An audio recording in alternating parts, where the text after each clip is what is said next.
नमस्कार दोस्तों, वीडियो में आगे बढ़ने से पहले सबसे पहले बात करते हैं खेसारी लाल यादव के एक जो टीजर आने वाला था माल के मोबाइल, वो फाइनली दोस्तों आउट कर दिया गया है और पूना फिल्म के यूट्यूब चैनल पर जाकर आप वो टीजर को देख सकते हैं। और वो सॉन्ग के माल के मोबाइल इस सॉन्ग को कल सुबह रिलीज किया जाएगा 6:15 में पूना फिल्म के यूट्यूब चैनल पर। तो चलो आगे बढ़ते हैं।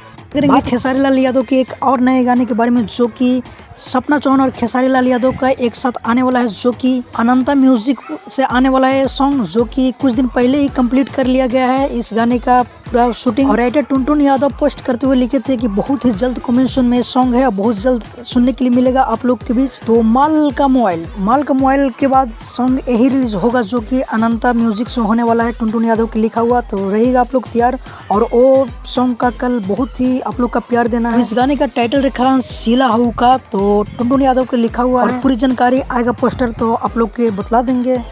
तो भाई लोग, अगर आप ही हमारे चैनल पे आप नए हो तो हमारे चैनल की जरूर सब्सक्राइब कीजिए, क्योंकि भोजपुरी का हर अपडेट सबसे पहले हमारे चैनल पे आता है। अगर खेसारी लाल यादव के दिल से चाहते थे वीडियो को लाइक करें और ज़्यादा से ज़्यादा शेयर करें ताकि सभी भाई लोग को पता चल जाए। तो बस मिलते हैं किसी ने अपडेट के साथ। तक के लिए जय हिंद, जय भोजपुरी।